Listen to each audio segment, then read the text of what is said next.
Okay, I'm going to do the assessments with my handsome father. Here he is. Would you mind if I lift your shirt up just a bit? Go ahead. Okay, so we're going to start with your shirt's tucked in.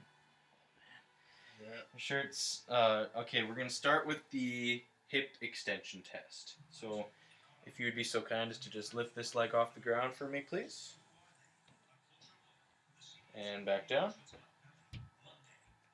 And up. And back down again. Now I'm just going to feel for which muscles are working. There we go, I get to touch your butt. And lift. And back down. And lift. And back down. Okay, so what happens is this part of your back, like this spinal erector, it contracts at the same time as this leg is going, which is a good thing. That's what we want. But I think your hamstrings contract before your gluteus does, which is like it's considered less than ideal. So like the glute is supposed to go first, but with a lot of people, the hamstrings go first. And other side. Same thing? Yeah, same thing. Just lift this leg, please. And down. And up. And back down. And up. And back down. And one more time. And back down. Sweet. Yeah, the same thing happens here.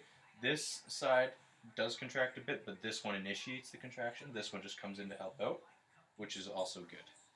All right, and same thing with the hamstrings, also taking more control than the glute in the contraction. But that can be worked with, and it's okay. It's all about teaching the brain to contract the glute for you. All right, and now the abduction test. So you can just lie on your side. I'll give you this pillow. And if you could just pop the hips forward a bit. There you go. That's what you want. And then this back leg can be bent. That one stays straight. And would you mind if I just lift your shirt up just a bit here also? There we go.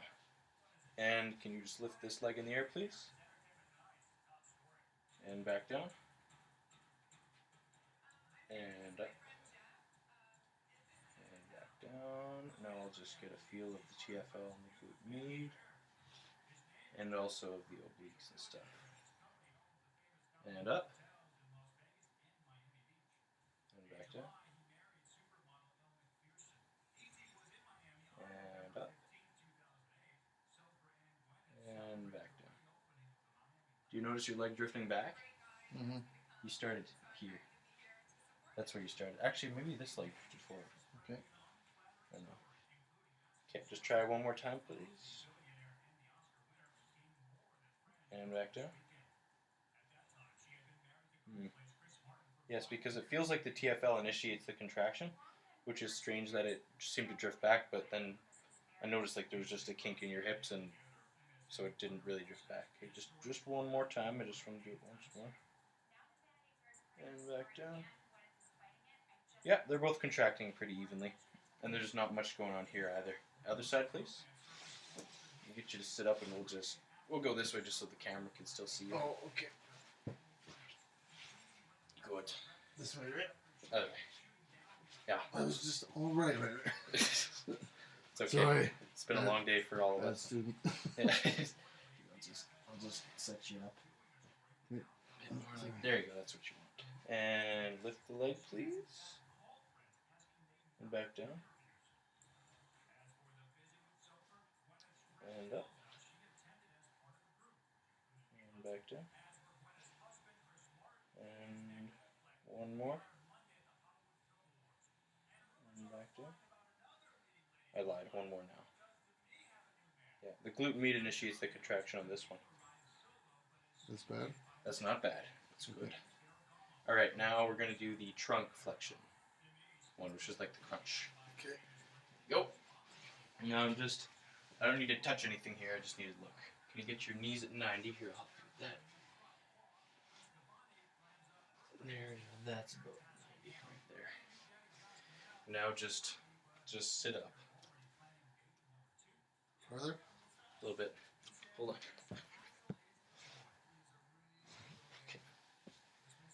Okay, it's still recording. Good. And one more time. Good. And one more. And back down. And okay, this is the last one, I promise. Yeah. Your hip flexors help out right at the top, which is good because it's right at the top that, like, it's a good point for them to help out. But if they're helping right away, like if your hip flexors, like if you can tell if the hip flexors are, I'll explain later. We're on camera. Okay. Yes, so there is good activation in the abdominals, and the hip flexors only help out near the top of the movement where you're trying to go for height. Okay. And the chin is, like the cervical flexors, there's nothing much happening there.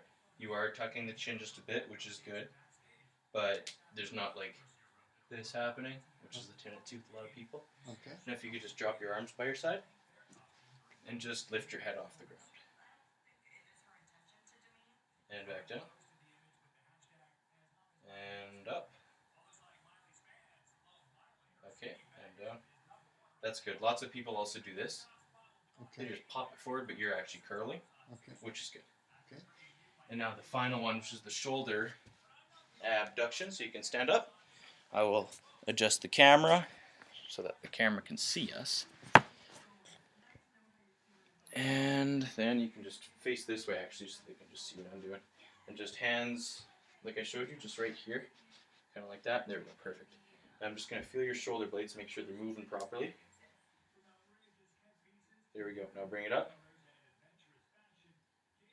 And back down.